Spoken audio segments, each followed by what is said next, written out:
Leah. The sun's just waking up as I trudge from the bus stop through piles of matted and dirty snow. On this gray February morning, there's only one shop whose windows are lit up in the dark and run-down strip mall. Even with the scuffed and faded pale pink paint, the bakery is a cheery and welcoming sight. The door sticks, but when I lean my weight into it, it stutters open and sets the overhead bell jingling merrily. My mouth begins watering a second before the caramel and cinnamon scents hit me in a blast of warmth. Heaven is a bakery 10 minutes before opening. Specifically, Panetteria Principessa, the best bakery in my hometown, Dumont, and possibly all of the world. It doesn't matter that my cheap boots are soggy or that my cheeks are chapped with cold. It's gonna be a good day.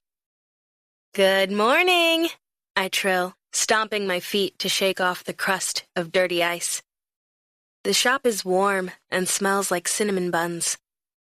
The scent gives me a sugar rush. Buongiorno, Leah! Mr. Rossi shouts from the back, glee radiating through his tone. Come see what I have done. One sec.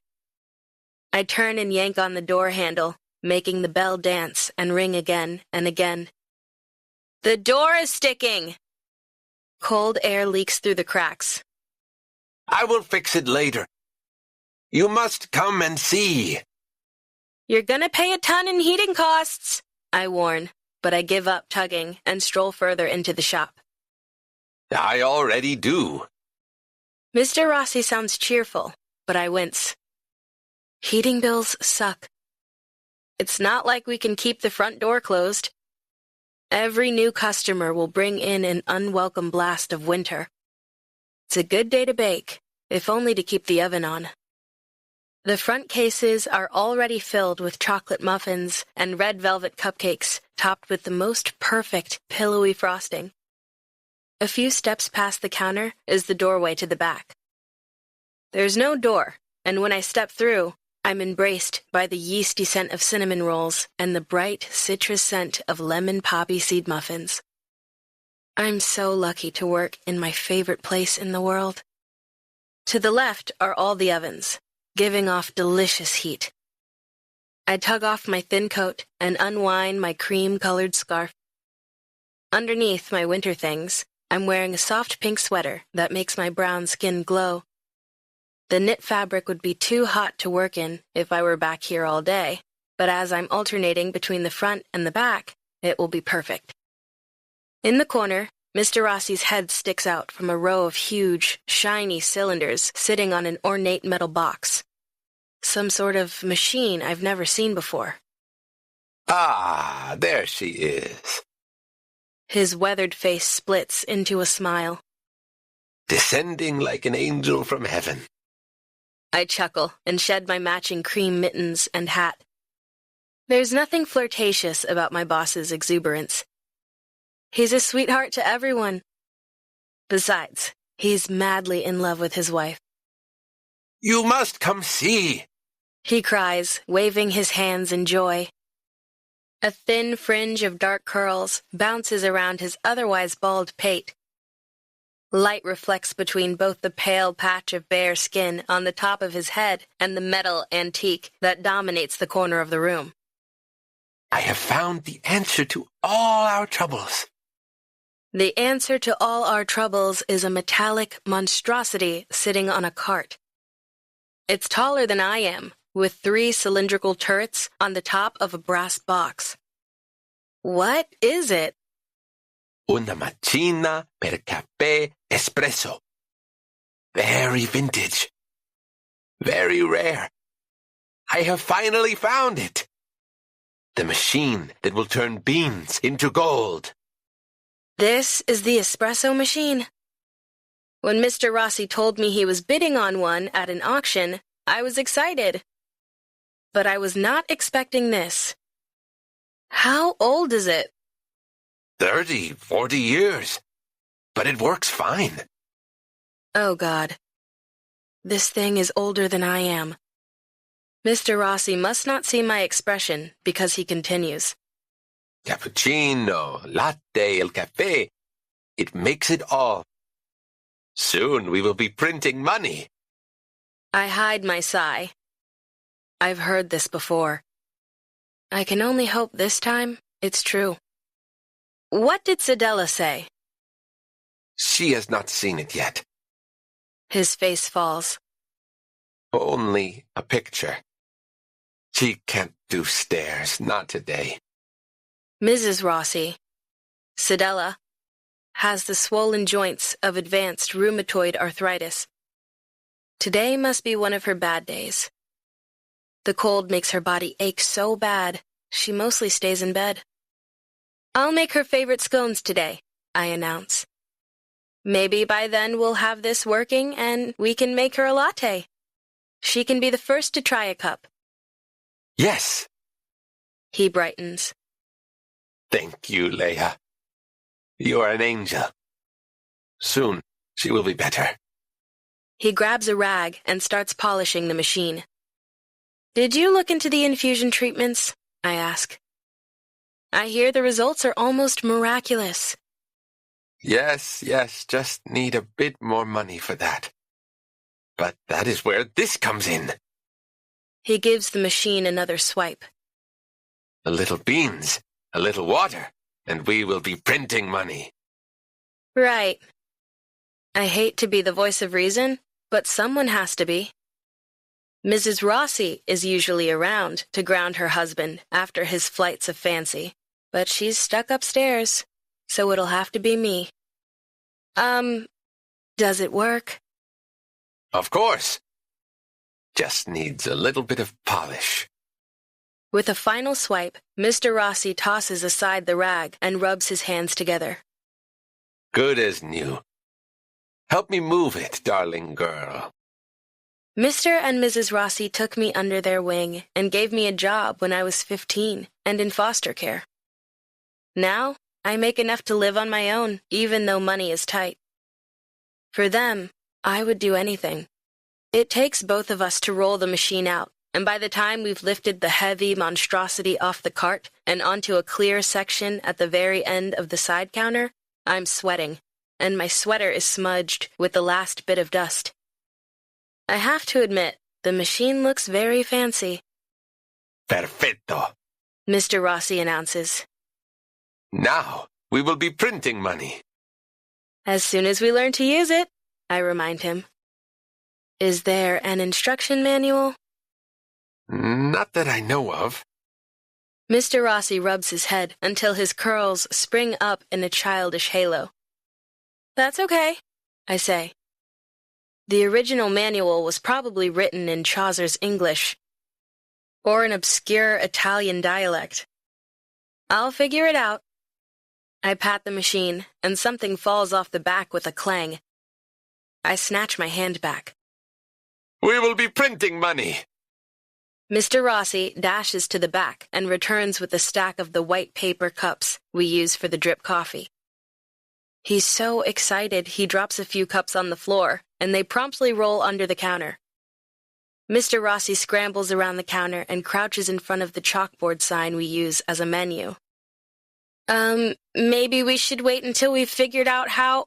I start, but he's already adding the word lattes in a barely legible scrawl underneath the usual list of coffee, tea, and daily muffin flavor. Guess we're making lattes now. Do we have enough milk? I ask, coming to stand next to him. Because lattes require milk. Oh. No. Mr. Rossi scratches his head. All right. I carefully erase what he's written and write out espresso in my neat script. Let's start small. I frown at the espresso maker. Are you sure there's no instruction manual? Maybe a Latin scroll, handwritten by monks? Mr. Rossi has already disappeared into the back. He comes back out carrying a box filled with several shiny pieces and lengths of opaque plastic hosing. I forgot to reattach these, he says, and ducks his head like a little boy with his hand caught in the biscotti jar. The oven buzzer blares. Okay. I take the box of missing and probably essential espresso machine parts. I'll deal with this. You deal with the oven. Leave the muffins out, and I'll fill the case once they're cool. Then you can go check on Sedella. I'll try to figure the machine out while he's upstairs and out of my hair. Perfetto. Mr. Rossi salutes me and scurries off, leaving me grinning. Sometimes my boss just needs to be told what to do. Tell her I'll be making the apricot and cream cheese scones. They're her favorite, I call after him. Sei un angelo. You're an angel. Too bad I'm not an engineer, I mutter to the box of missing parts in my hand before setting it aside. Maybe the bad weather will make the morning rush light, and I'll have time to figure out the glossy monstrosity on the countertop. With snow mixed with sleet spitting from the clouds outside, I expected fewer morning customers, but the popularity of my muffins proves me wrong. The lemon poppy seed ones run out first, like they always do, followed by the cinnamon buns. Mr. Rossi returns and helps at the counter while I whip up a big batch of Mrs. Rossi's favorite scones and do a quick check in case there's an espresso machine instruction manual lying around that Mr. Rossi forgot about. So far, the coffee shop gods have smiled on us and everyone ordered their usual: a drip coffee and a muffin. But in between customers, Mr. Rossi reminds me that We are going to be on the map. We will be printing money. So he's probably not going to give up on the machine anytime soon. That means I need to become a barista, stat. In my search, I unearth an old Italian cookbook and tuck it under my arm to take out front and read between customers. Mr. Rossi pretty much lets me bake whatever I want, and I've been wanting to try some new recipes. Why not biscotti to go with the espresso? When the morning rush is over, I make a cup of mint tea and hand it to Mr. Rossi. Why don't you bring that up to the missus? Oh, she'll love that. Thank you, Leah. He beams and disappears, leaving me in an empty shop. I putter around and tidy up, savoring the quiet. The bakery is my favorite place in the world, but I especially love it before opening, or in the break between the morning and lunchtime rushes. That's when I get a chance to bake. Other than that, I wouldn't change anything about the bakery, except maybe the tip jar with the handmade label taped to it. Last summer, Mr. Rossi scrawled Leah's college fund on it. Totally embarrassing when my fellow high school students were coming in for their morning coffee. Especially my cheating ex and his new, beautiful, blonde and scrawny prom queen of a girlfriend. Now that it's February and they're back at their fancy Ivy League college, I can breathe a little easier. I like my little life. I wouldn't change anything, except the lack of funds in my or Mr. Rossi's bank account, and getting better medicine for Mrs. Rossi. I'm in the back sifting confectioner's sugar to make a quick almond-flavored glaze for the cooling scones when the bell jingles. Coming, I call. My grip on the sugar bag slips and a white cloud puffs in my face. I grab a wet cloth and pat my face before rushing out to help the customer. A tall man in a long black pea coat is standing in front of the counter, his dark, glossy head bent towards me as he regards the chalkboard menu. My steps slow.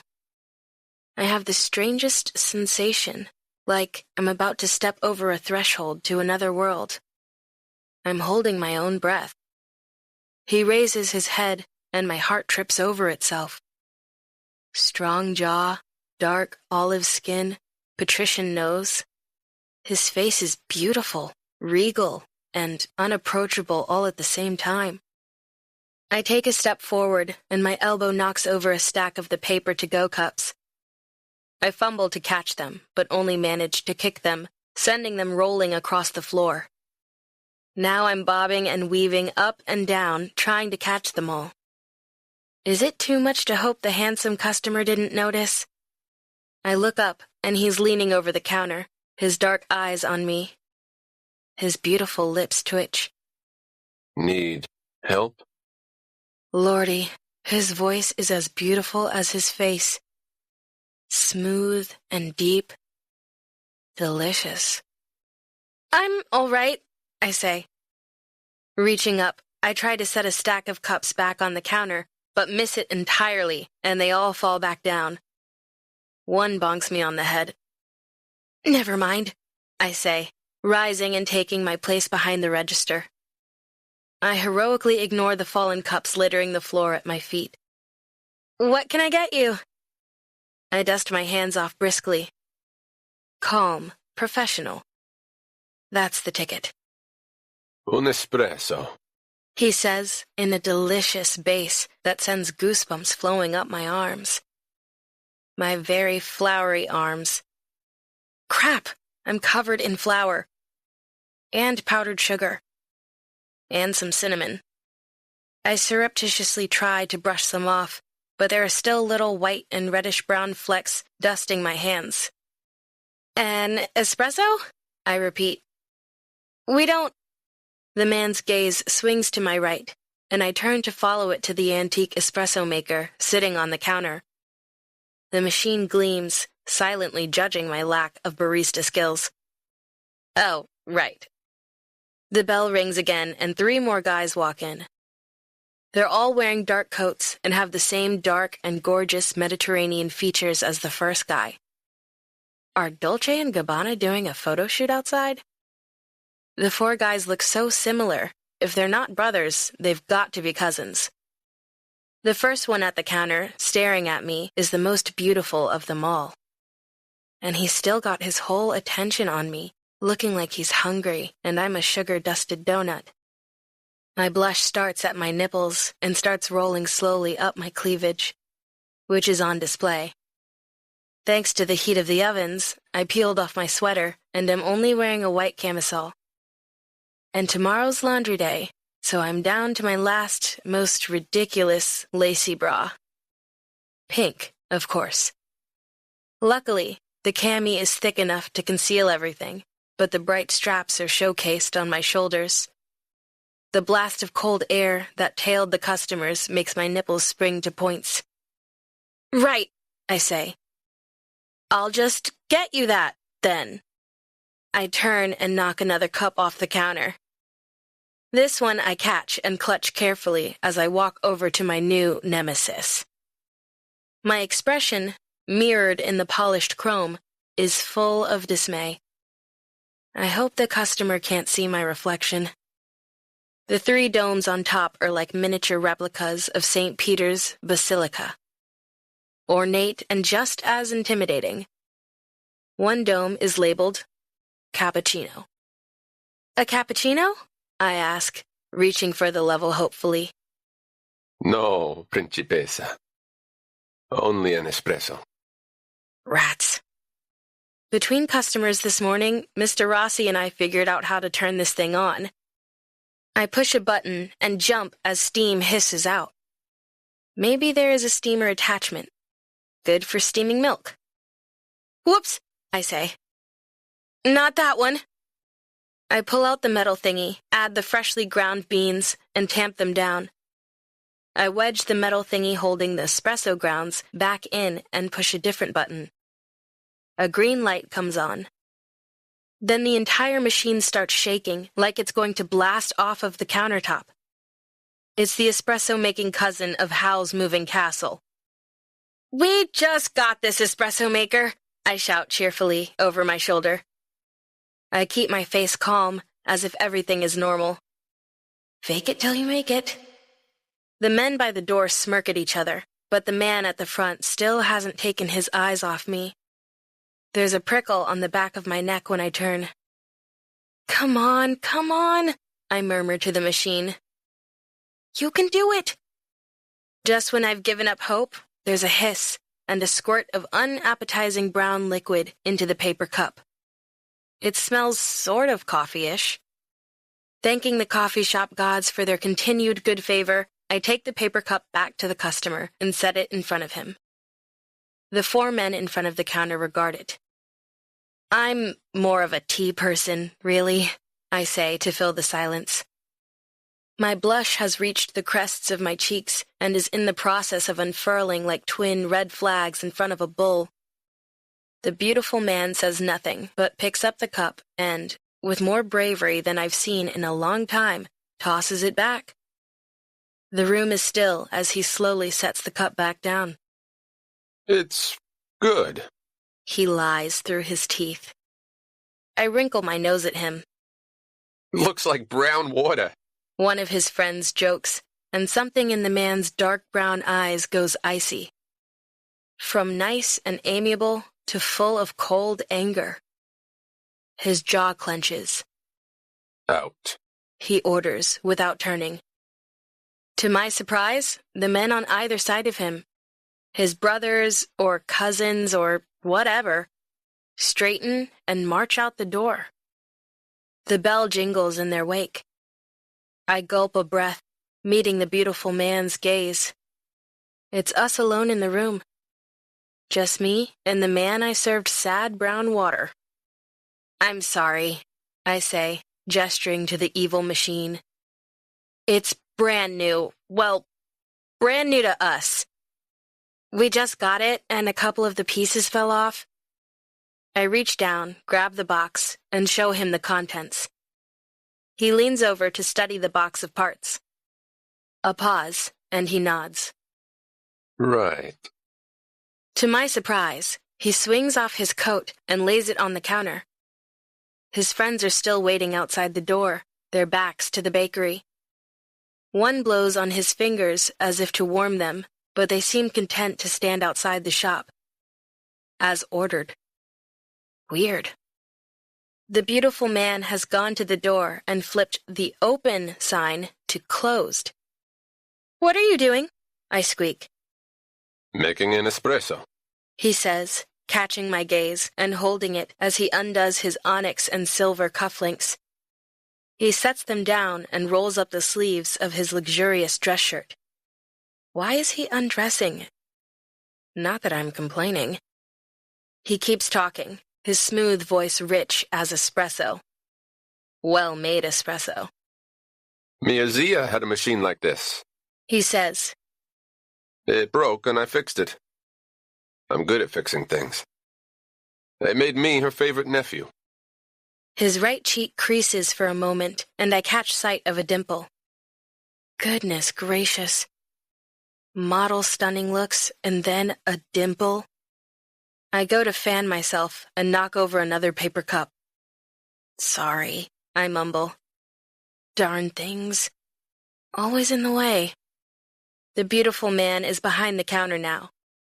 I don't know what's happening, but I do know his dark eyes are the color of bitter chocolate.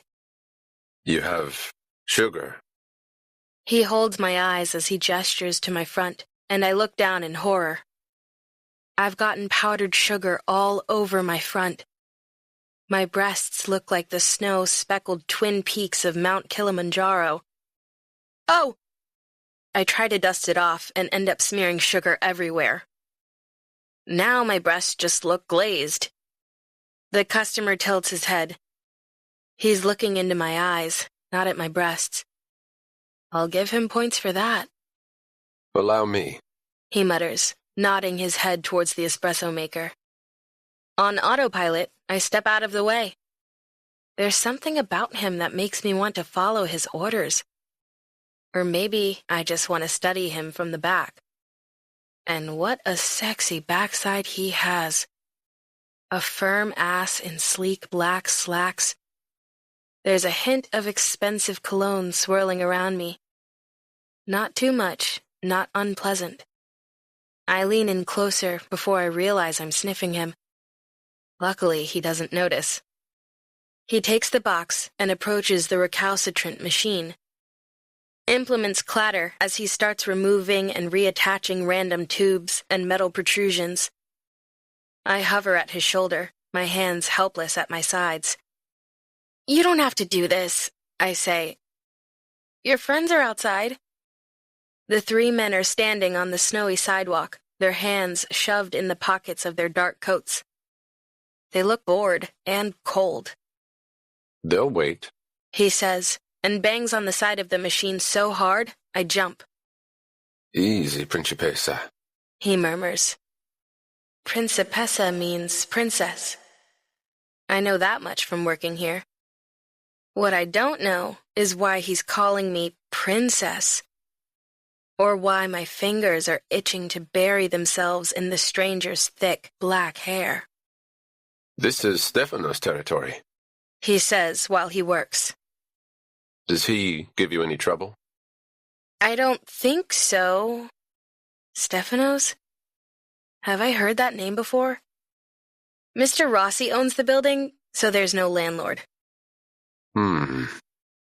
He pauses in his work to reach into a pocket and hands me a black business card.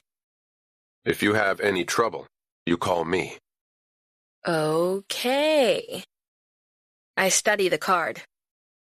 Royal Regis is all it says, along with a single number. A cell number? Royal, I say, because Regis means something like royal in Latin. Yes? His lip crooks upward, giving me a flash of white teeth. That's your name? My parents had high hopes. He shrugs. His hair flops in his face and gives him a boyish look. And you are Leah. What? I say, startled that he knows my name. He must have read it on the damn tip jar. Yes. Lovely, He says softly, before returning to work. I blush all over again. A few minutes later, he's rearranged the levers and reattached the missing hoses, all while I mostly stood around and ogled his ass. Then he tugs me in front of him, positioning me at the machine with him at my back. He's big, much bigger than I am. The sleek lines of his suit disguised his broad shoulders, but I feel them as he reaches around me, guiding my hand in the correct pattern. First, we put fresh grounds in the metal thingy and then attach it to the correct spot. His hand is warm on mine. His fresh cologne surrounds me, blending with the scent of the coffee grounds. Now, Leah, He orders, and a thrill runs up my spine. His breath warms the back of my neck. this button, He instructs, pressing it with me. and pull this. We pull the lever together. Presto. The machine hums. Nothing like last time's shuddering dramatics. A rich brown fluid shoots out and fills the cup. It smells divine. He holds my eyes as he takes the cup and sips. Perfetto. He pronounces. Still looking right at me, he presses the cup to my lips. Taste. He orders. My mouth opens. I'm not really a coffee person, but the smooth liquid is dark and sinful on my tongue. Oh, I breathe. That's good. Si. We're standing so close together, our faces are inches apart. How did you do that? I whisper, like we're trading secrets. I have a way with women. He says. She's a woman, no? Sure, I agree, because I'd agree with anything he says. Beautiful women just need to be touched the right way. And I am an expert. He looks at me through his long black lashes. Is he flirting with me? No. Yes, well, it makes sense, I blurt. You're very handsome. I clap a hand over my mouth so I stop talking and back up until I bump into the counter. The rest of the cups fall and bounce off the floor. Oh well. I'll tell Mr. Rossi to take the cost of the cups out of my pay. A slow smile spreads across his face. He looks like the devil about to make a deal. You've got some sugar right there. He points to my cheek. I rub the back of my hand over my cheek. My blush makes my skin hot to the touch, like I have roasting coals in my face. Here. He slowly raises a hand and wipes his thumb across my cheek. Holding my gaze, he licks his thumb. Sweet, he says. Thank you, I say. I'm not sure why my brain has completely scampered out the door. Say something. So, your aunt liked espresso? Mm-hmm. He looks amused, like he knows I'm fumbling for something to continue our conversation. But not for breakfast. She liked tea, like you. Every morning she'd have a cup, and into it she would dip un biscotto, a cookie. Biscotti, I brighten. Cookies, I can talk about. Cookies, I know. I was going to make a few of those for the espresso, and I snatch up the cookbook. There's another cookie here that looks interesting. I flip through the sauce-spattered pages until I find the right recipe. Chocolate and hazelnut, Strazzate. he says at the same time as I try to pronounce the Italian word and butcher it. Strazzati, I repeat, trying to trill the R and give the word the same melodic lilt that he gave it. It sounds delicious. The words catch in my throat as I glance at him. He's leaning over me now, hands planted on the countertop on either side of me, head close to mine. The cookbook is sandwiched between us, pressing against my boobs. If you make me strazzate, He murmurs into my ear while the hair on my neck rises. I will marry you. Oh dear. My hand trembles and there's a loud rip. Oh dear, I say out loud. I've completely torn the recipe out of the book. R.I.P. page 43. I turn slowly and he moves back to give me space, but not too much. I guess I'll have to make it now. I wave the torn scrap of the recipe between us like a white flag of surrender. Royal's looking at me like I'm a cookie he wants to take a bite out of. Mia Zia told me if I ever found a woman who was beautiful and baked strazzate, I should make her my wife. I scrunch my nose. That's not a very high criterion, is it? He chuckles. It is harder to find such a woman than you might think. Well, I'm sure you'll find someone, I chirp. It is specific. You could put it on your dating profile. Royal shakes his head and gently tugs the recipe out of my hand. You make these, Leah. I'll make you my wife. Oh, I do like my name on his tongue. Shouldn't be hard, I whisper. His chuckle is rich and dark. My toes curl. It'll be easy. I just need chocolate, almonds.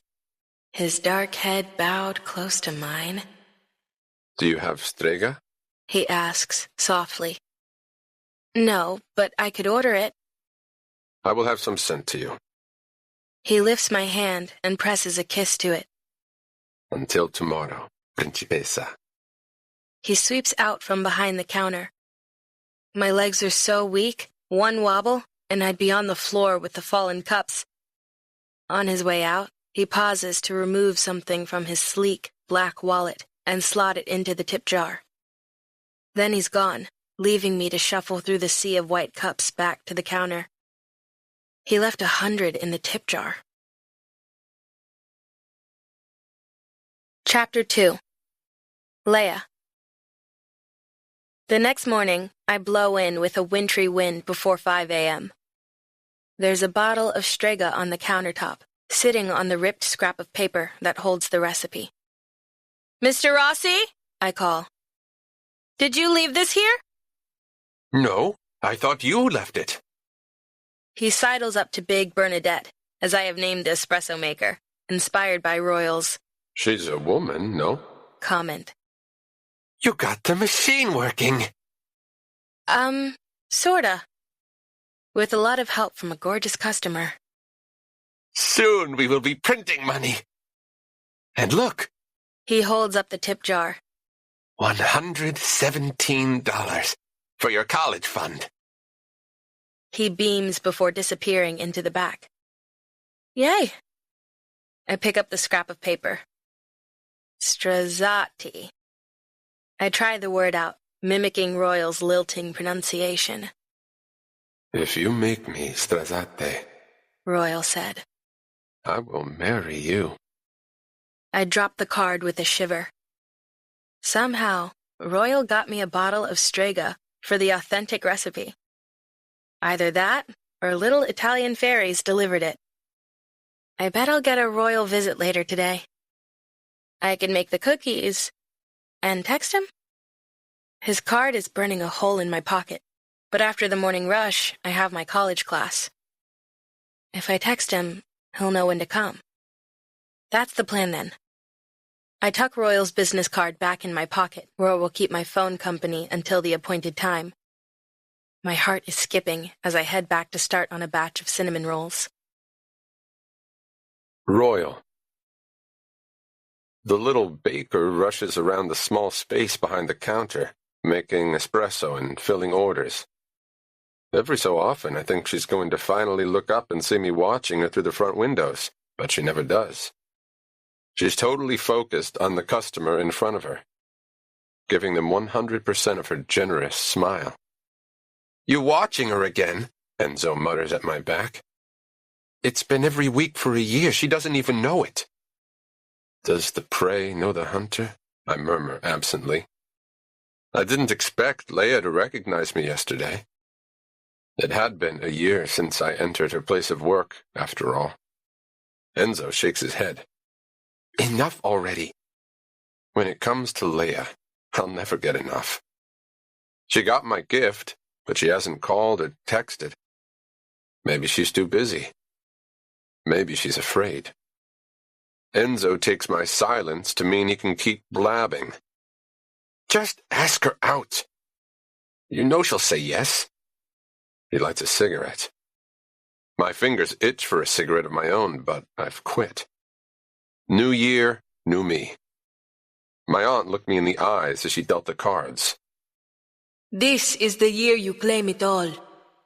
I don't date. Then ask her to fuck. Enzo blows smoke. No woman's turned you down before. His smirk fades when I turn and he sees my expression. He raises his hands. No offense. I turn back to the bakery. Today, Leah looks tired, but she's pointed her megawatt smile towards a customer. When it comes to Leah, I don't want a date. I don't want a fuck. I want so much more. This isn't about a fuck, I say. This is fate. Enzo rolls his eyes, but he's smart enough not to say anything. They don't understand, Mia said. but you do. That's why I'm the chosen one. Your father won't like it. I say nothing.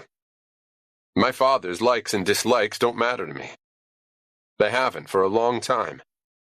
If La Familia thinks they can control me through him, they're in for a nasty surprise. Enzo knows this. He tries again, making a show of looking around. Stefanos has men close by. You know he knows you're here. He's watching. So? This is his territory. He's playing nice out of respect for your father, but soon he'll make a move. Enzo's words fade as I turn back to the bakery again. Leah's forehead is pinched. I'm standing too far away for her to see. Does she know how long I've been watching her? Does she sense it? It's been a year of watching, waiting, setting up the dominoes. Soon, it'll be time to flick one over and let them all fall. Are you listening, Royal? Enzo says. He's my second in command, but he knows nothing of the plans I've made. No one does. No, I reply. But I heard you. Stefanos doesn't like me hanging around. Enzo puffs his cigarette more rapidly. He'll make a move. I shove my hands in my pockets. Then it's time we make ours. Seriously? Enzo tosses the cigarette into the snow. I'm already striding away. Yes.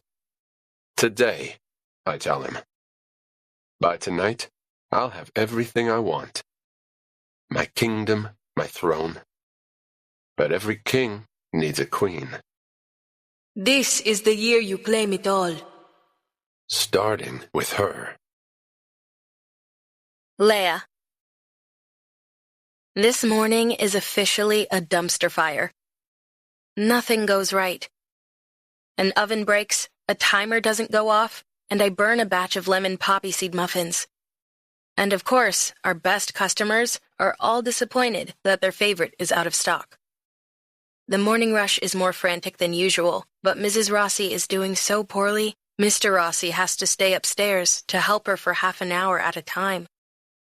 Then one of my former friends from high school walks in. I say former because Piper only hung around me because of my popular boyfriend. Until he dumped me. "Oh, Leah, it's you," she says. Her backpack and sweatshirt are both branded with a Princeton logo. "I didn't realize you still worked here." She glances at the chalkboard menu. "I'll have a grande Americano." Wrong bougie coffee shop. I bite my tongue until it pinches to keep from snapping at her. After she pays, I dump regular coffee into a regular-sized cup. We only have one size. Most Americans can't tell a drip coffee from a watered-down espresso. When I set Piper's order in front of her, she glances up from her phone. "Are you still in touch with Josh?" "No." "He's at Empire University now, right?" She shifts her weight, straightening her Princeton backpack. "I think so. With his new girlfriend." "'Kay, see ya." Piper takes the cup and trots off. I stomp to the back to take out my frustration on the dirty baking bowls soaking in the sink. Mr. Rossi pops his head into the bakery. "Doing all right, Leah?" I swallow a sharp response. It's not Mr. Rossi's fault he's had to help his wife all morning and leave me with the morning rush. Nor is it his fault my ex-friend Piper dropped in and made me feel 2 inches tall. "All good here." I force my tone to be light. Sei un angelo. The stress falls from Mr. Rossi's voice. It takes a toll on him. His wife's condition. There are dark circles under his eyes, but he wears a tired smile. I haven't forgotten you have class today. Sedella still needs me, but I'll be back down soon, okay? Okay. I mash my lips into something that's more smile than frown. You making the pink cupcakes? No, I say warily. Should I? You always make them for Valentine's Day. Right, it's almost Valentine's Day. The worst holiday ever invented by the American candy and greeting card industry. Last year, my boyfriend dumped me the day before and stopped by on February 14th to pick up coffee for himself and his new girlfriend.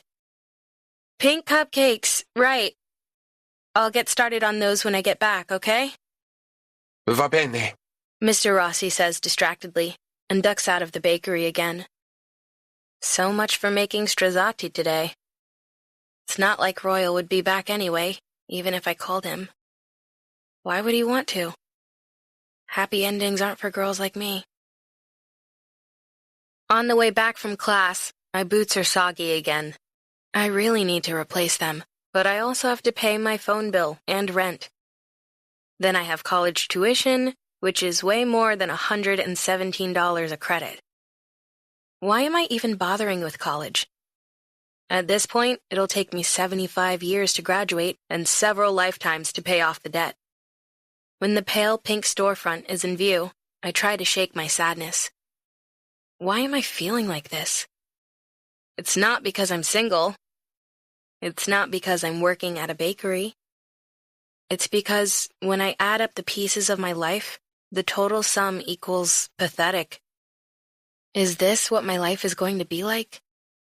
I'm so caught up in thoughts, I'm almost at the bakery when I realize the closed sign is flipped and the lights are off, but the door is half cracked. That's odd. Maybe Mrs. Rossi took a turn for the worse, and Mr. Rossi didn't want to have to deal with any customers. I walk in and carefully close the door behind me so as not to let the heat out. Something crunches under my cheap boots. Glass. I turn and gasp. The front cases are smashed. Broken glass covers the floor and countertop. Glinting shards coat the remaining cupcakes and muffins. Big Bernadette is lying on her side on the floor, dented. Coffee's pooled on the floor, looking like black blood. "Mr. Rossi!" I cry. There's a faint groan from the kitchen area. I fly over the shattered glass to the back. Mr. Rossi is crumpled in a corner, surrounded by the pots, pans, and whisks littering the floor. I race through the piles of spilled flour to crouch at his side. Leah! He groans. The skin around his eyes is bruised. His cheek is red and swelling. I tried to call you. He mumbles through swollen lips. Tell you not to come in. Easy. I take his arm gingerly, wincing when he does, and help him sit up. We both stare at the wreckage of the bakery. What happened? Stephanos came. Stephanos? Who is Stephanos? Where have I heard that name before? Said I owed him. What? I thought you owned the place. Not rent. Protection. Protection, I repeat. From whom? From him. Told him I didn't have the money. They didn't take no for an answer. Shh, I murmur, patting his bruised hand. He winces, and I feel like an idiot. It'll be okay. I'll get you to the hospital and then call the police. No. Mr. Rossi grabs my hand and squeezes, despite his bruises. No hospital. No police. But... No. They're coming back. A chill spreads through the pit of my stomach. I ignore it and say briskly, "Let's get you up and into a chair. I can get you some ice for your head." No time. They know that she's upstairs. She. Mrs. Rossi. Bedridden. This Stephanos guy and his men just trashed the place and beat up Mr. Rossi. They're coming back? Mr. Rossi coughs and clutches my hand harder. I need a favor. Anything. Go to the safe. He points to the cupboard tucked behind the washing machine. Now! He pushes me. Go! I resist. You need a doctor. Don't want her to know.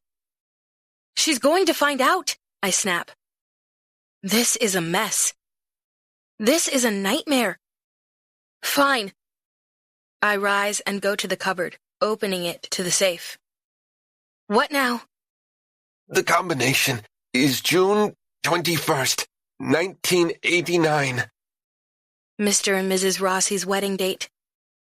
I suck in a breath and turn the dial, starting with 0, 6. It clicks open, revealing stacks of cash. Take it all. Mr. Rossi's breath whistles a little. Did he break a rib? But this is your savings, I cry. This was for her treatment. There are tears in my eyes. You can't do this. I have to. Mr. Rossi chokes. More blood trickles out of his nose. Please, Leah, He says. you must take it to them. And be quick. I wouldn't ask you. No, I'll do it.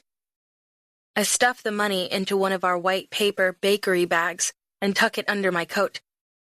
I stop at the sink on my way to the door. I can't just leave Mr. Rossi like this. Here. I press the wet tissue to his nose. He raises a shaking hand to hold it. Go now, Leah. Do you know the office building on the other side of the fountain? Yes. Look for number 1804.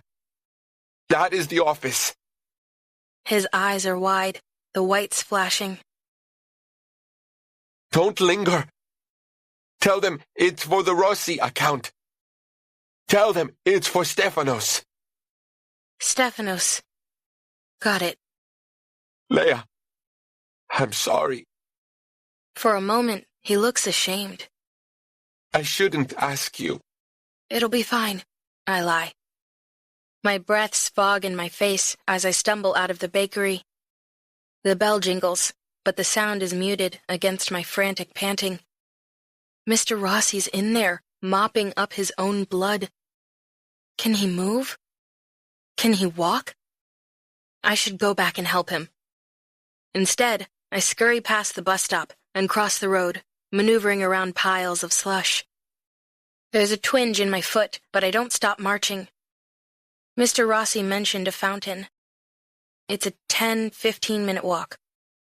The temperature is dropping by the minute.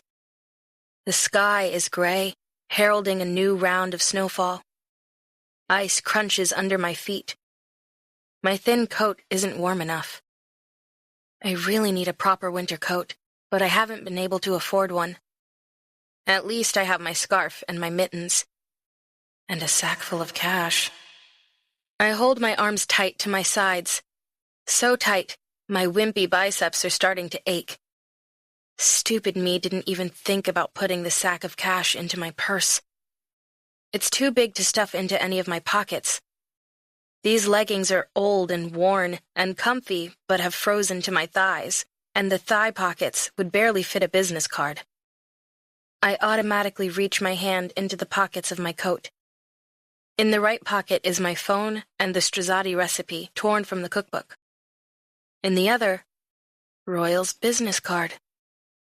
Stefanos. That's where I've heard that name before. It's the one Royal mentioned. This is Stefanos' territory. Stefanos. The guy who just shook Mr. Rossi down. The guy I'm supposed to deliver money to. Does he give you any trouble? Royal had asked. Did he know something was going to happen? How would he?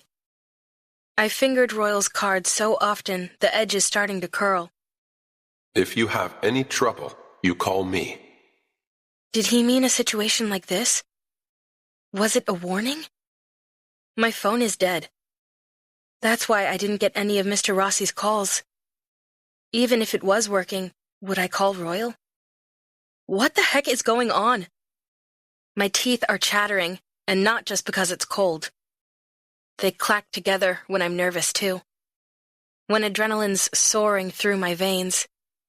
At my foster home, the alarm once went off in the middle of the night, and we all stood outside on the sidewalk, waiting for my foster mom to stop the alarm from shrieking. My teeth were chattering then, even though it was the middle of summer. They're chattering now. My morning coffee and half a burnt muffin slosh in my stomach. The fountain is ahead, and beyond it, the office building. It's gray and ugly, built in a bland 70s architecture style. The sort of place frequented by accountants and badly funded software startups. Not the sort of place I'd look to find a thug. The banality of evil indeed. There's nothing for it. I have to deliver this money. Hopefully Stefanos will accept the payment, no questions asked, and let me get on with my life. Leave Mr. Rossi alone. I can go back and get Mr. Rossi to a doctor. But the money for Mrs. Rossi's treatments, the money I'm carrying, will be gone. I skid on the ice and nearly fall. The white bag slips out from under my arm. The top flaps open, and there's a flash of green. I fall to my knees and snatch it to my chest. Please let no one be around. No one to see me acting like a lunatic crossing the snowy square with a sack full of cash, trying and failing not to act like an anxious druggie rendezvousing with her dealer. I'm still on my knees, clutching the bag to my chest with both hands, when two shiny leather brogues crunch the snow a few feet ahead of me. A man's in front of me, his long, dark, wool coat looking blissfully warm. That's the sort of coat I need. The scent of delicious cologne hits me, and I know who it is before I blink into the frozen wind and look up. Royal! His name comes out with a puff of smoke. Where are you going, little one? It's just an errand, I blurt. For my boss. My eyes stray beyond Royal's solid form. Are those men in dark coats standing by the door marked 1804? Royal turns his dark head to follow my line of sight. His lips press together. He knows. Somehow, he knows exactly why I'm here and what I'm doing. It's got to be obvious, right? I'm clutching a sack full of money. There's frost on the edges of my lashes. I get to my feet, blinking rapidly. Please, I need to bring this to him. Leah. He came to the shop, I blurt. Royal's eyes are black. Stephanos. I nod. We're not alone anymore. Royal's associates are approaching the fountain. Once again, they're all in black wool coats. They look so similar, from their glossy hair to their red-tinged cheeks and hawk-like noses. Like a line of fashion models, or cousins at a family reunion, lining up for a commemorative photo. Leah. Royal calls my attention back to him. He comes towards me, pulling off his expensive-looking black gloves. I can handle it. Let me handle it. His eyes are back to a soft brown. His voice is pure sin. He holds out his hand. I automatically start to hand him what I'm holding. Then I remember what it is. The money. More money than I'll ever have in my life. What? He asks. His associates, or cousins, or whatever, are watching us. I step a little closer into Royal's sphere, close enough that the heat of him emanates onto my frozen face. I don't even know you, I whisper. I know, He says. I'm going to change that. He leans back a little, just enough that I miss the heat of him. He shrugs out of his coat and slings it around my shoulders, tucks it closed. You shouldn't be out in the snow. The wind blows harder. The snow's falling in wet clumps, catching on my lashes and melting on my cheeks, leaving my skin bitterly numb. What is it you want from me? I can barely get the words out, with my jaw clenched against the cold. I want to fix it. He says. I'm good at fixing things. He said back in the bakery. And I don't know what it is. The gentle darkness of his eyes, the way the snowflakes caught on his long lashes, or the way he's standing in shirt sleeves with snow dusting the slopes of his shoulders. He took off his coat for me. Again. But I trust him. I get that sense again, like I'm standing at a precipice, looking down. But instead of dizzy, I feel Royal's presence by my side. And I know he won't let me fall. Surrounded by that subtle freshwater perfume, I stop thinking. Snow's frosting his black hair. He looks too beautiful to be real. But he is real, and it feels right, totally natural, to raise my hand and hand him the sack of cash. Royal doesn't blink. He doesn't even look at the bag. In one move, he takes it from me and hands it off to one of his clones. He snaps his fingers. Take care of it. He orders his associates, without taking his eyes off me. The guys turn as one and start walking towards office 1804. What does that mean? I ask, staring up at Royal. What do you mean by take care of it? Come. He says, crowding forward. Let's get you out of the cold. You mean get you out of the cold? I say, because I'm getting concerned. He's a big, strapping man, but surely standing out here in shirt sleeves in a snowstorm is bad for him, unless he has some sort of polar bear DNA. Royal chuckles. He's walking with me. Escorting me, really. With his arm around my waist. We're heading in the opposite direction to his associates, towards a big black Escalade. He opens the back car door and bundles me into his arms, lifting me right off my feet. Inside the car, the air is blissfully warm, and I half melt onto the heated leather seats. The door slams, and Royal's scent fills the back seat. His big body crowds into my space. I'm scooting my butt back to make room when something cracks in the distance. Oh my God! I flinch, my hands flying to cover my head. I don't live in a great neighborhood, and the sound of gunshots is familiar. It's different from the sound of a backfiring car. Royal's expression changes not a bit. With another rat-tat-tat round of bullets sounding off in the general area of Office 1804, he shuts the door and nods to the driver, a big guy with a shaved head I didn't even notice before now. More gunfire pops as the Escalade glides from the curb. It's okay, baby. Royal puts his arm around me. I'll take care of you. My teeth are chattering again. Let's get you out of these. He strips off my mittens and starts rubbing my stiff fingers. Where's your winter coat? He chides. I don't have one. The car's heat vents are blowing full blast.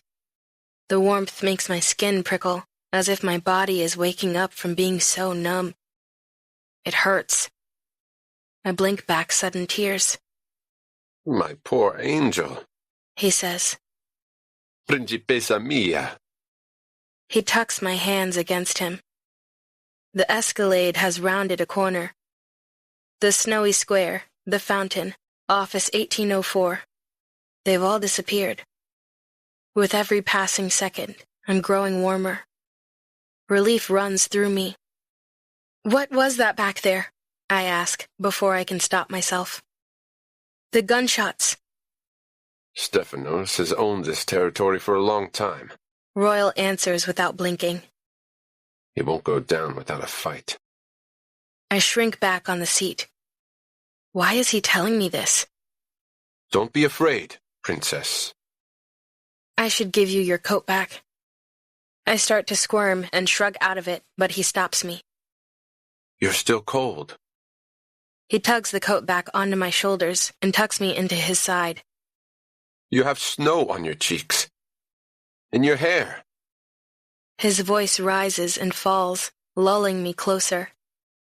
He brushes his hand over my head, and I can't help but lean into his palm. Reminds me of sugar. He leans in, and his lips brush mine. A jolt runs through me, and then a rush of heat that warms me better than the fancy heated seats. Now I'm too hot. My heart's beating faster, a flush spreading across my face like I've just been staring into an oven. Where are we going? The driver has us whizzing down a road I don't recognize. The day has turned darker. Heavy gray clouds coat the sky. More snow is coming. Royal says, not answering my question. You shouldn't be out without a winter coat. The last of the adrenaline leaves my system, and my head droops. Something about his scent and the heat of his body makes me drowsy. I need to make sure that you're safe. Royal's murmuring above my head. We're going to my place. My eyelids are heavy as I stare ahead. The windshield wipers work overtime, swiping away thick clumps of falling snow. My head drops to his shoulder, and I wake out of my stupor with a jerk. I almost fell asleep on him. I'm so sorry. I need to get back to Mr. Rossi. I'm sending a doctor to his house. Okay, I say, even though I don't believe him. What real doctor would do a house call? Did Stephanos beat him up? Yes. Royal's face turns to stone. Or one of his men. I cuddle closer, even though I should be terrified out of my mind. I don't like this, I whisper. I know, Bella. But you needn't worry. I won't allow any harm to come to you. Let me make sure that you're okay. Okay. His dark eyes crinkle. Okay. He whispers back. The sudden switch from cold to hot, the drain of adrenaline, Royal's scent. It all combines, and I fall asleep leaning against his crisp Italian dress shirt. When I wake, we're in a hilly area outside of town. There are mansions here. A lot of them. Giant mix and match monstrosities built with no rhyme or reason into the side of the hill. We pass a Gothic Tudor-style one with massive white marble statues dotting its lawn, then a Victorian-style one covered in frantic gingerbread trim. We leave the McMansions behind and head further up a mountain. Now, the snowfall, which has thinned a bit, picks up speed. The driver must feel like he's in a video game of some sort, with distracting white specks flying at his screen. We turn down a long drive lined with a thick cedar hedge. A private road, but it's better plowed than the public road before it. The SUV rolls between the hedges for what feels like a mile, and then we're turning into a large circular driveway and pulling up in front of a real mansion built of solid brick. What is this place? I breathe. This is my home. Come. And he pulls me from the SUV. Chapter 3. Leah. I must still be in a dreamlike state, because Royal guides me from the SUV into the house without me stopping to argue, freak out, or even worry all that much. I'm too in awe of the place, which looks more like a hotel for billionaires than a home, much less a young man like Royal's home. How much do Dolce & Gabbana models make? To my relief, the first place we enter is the kitchen. It's huge and warm, with rich Turkish rugs on the wooden floors. Very fancy.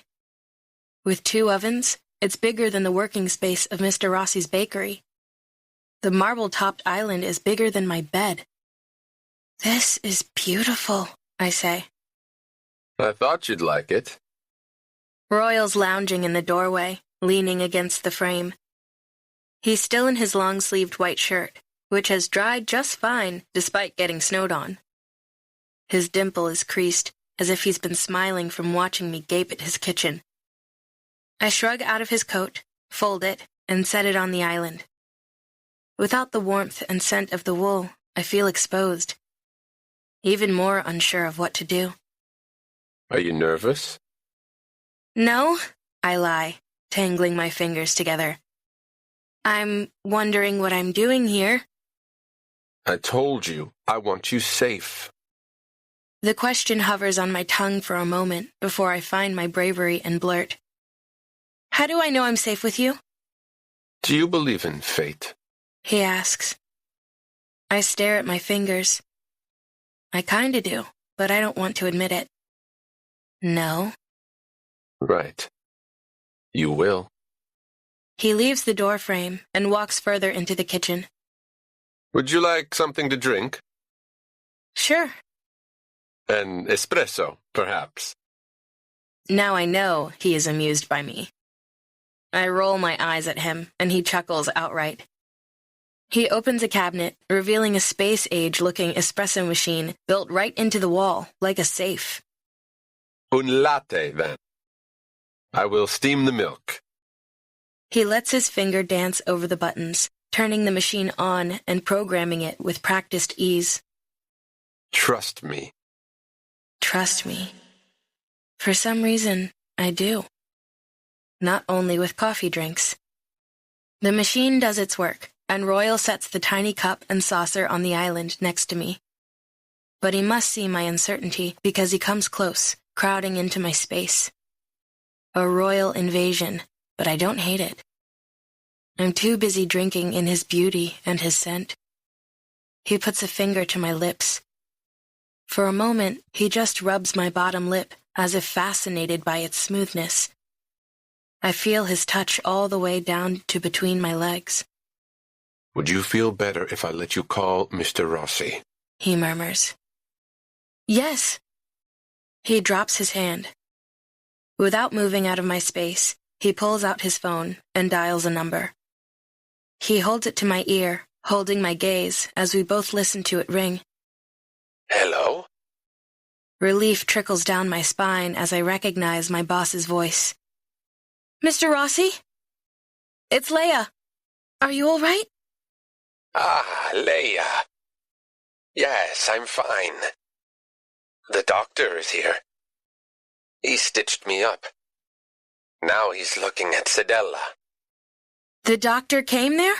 I repeat, because I've never heard of a doctor doing house calls. Yes. He checked me first. The men are downstairs cleaning. It is a miracle. Men? What men? But Mr. Rossi doesn't seem to hear. Thank you, Leah. He's gushing. For delivering the money. Right, the money. Royal's men must have delivered it. Thank you, I mouth to Royal. He lifts his chin. I must go now. Mr. Rossi says in a distracted rush. Everything will be fine. Big storm today. We will close the shop until it passes. Ciao. Ciao, I say, but he's already hung up. The doctor came to his house, I say, because I can't quite believe it. I told you I'd take care of it. What is going on? My call with Mr. Rossi didn't explain anything. Stefanos made a move, but I was ready. What I didn't anticipate was him targeting the bakery. I had men watching before today, but I had called them away. I'm sorry, Principessa. I failed you. Men watching. Stefanos made a move? I repeat. He did. But you don't need to worry about him anymore. He won't bother you or anyone ever again. I stare into Royal's coffee-black eyes. All the pieces are falling into place, and I know more than I want to. Why are you telling me this? I won't keep anything from you, Leah. Not if you ask me. Not if you really want to know. I squint at him. It's like he's answering a question, but one I haven't yet thought to ask. This is a lot. I raise a hand between us, but he captures it. His fingers are long and so warm. I know, Leah. But you can trust me.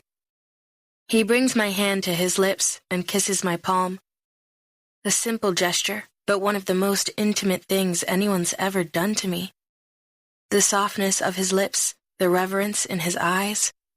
Something is happening here. I feel it again in my stomach, the seismic shift of fate. I swallow. What happens now? Now you are safe. We will wait out the storm. Whether he means the snowstorm outside or some metaphorical Mafia war, I don't know. I'm in over my head. This is nuts, but I don't want to step away from Royal. Ever. Do you believe in fate? He touches my face with just the tips of his fingers and brushes his lips over mine again. A light, feathery kiss. When he draws back, his eyes are twin pools of darkness. Bella. He breathes and kisses me again. You taste so sweet. His touch turns my thoughts upside down. His lips are like a shot of Strega, warming me. I sway on my feet, gasping. Why would he kiss me? What would he see in me? I try to turn my head, and his fingers tighten on my chin. No, open for me. He tilts my head, and I let him guide me into a deeper kiss. My thoughts tumble out of my mind. Who cares why someone as beautiful as this man is kissing little old me? I'm going to enjoy the moment before he changes his mind. I surge to my tiptoes and kiss him back. My breasts smash against his chest. I'm clumsy but eager, and Royal seems to enjoy it. He steadies me with hands on my hips, then angles his head, guiding the kiss so our mouths slant across each other, allowing his tongue to probe deeper. The move penetrates the very core of me. When the kiss ends, I'm shaking and wet. Royal's hair is disheveled. I may have dug my fingers into it in the throes of the kiss, but he's otherwise as put together as usual, while I'm shaky and flushed. Wow. My voice is slurred. I sound drunk. He chuckles and swipes a thumb over my lips. I want to taste you, princess, He says. Will you allow me to do that? Yes, I say slowly. He scoops me up. I love how easily he picks me up, and marches through a vast dining room into a dark inner room lined with bookshelves and wood paneling, where he sets me down on an overstuffed armchair. Seating himself on the footstool, he draws off my ugly boots. Your feet are cold. He tuts. His big hands swallow my foot, massaging, warming. My thoughts roll through a slow, lazy loop. I can't believe I'm in a mansion with the most beautiful man I've ever met, and he's giving me a foot massage. Is this a dream? From the first moment I saw Leah, I knew she could benefit from my care. She's poor, overworked, tired. No hope and no way out. I can fix all that. And she will fix me. She is the last piece I need to be complete.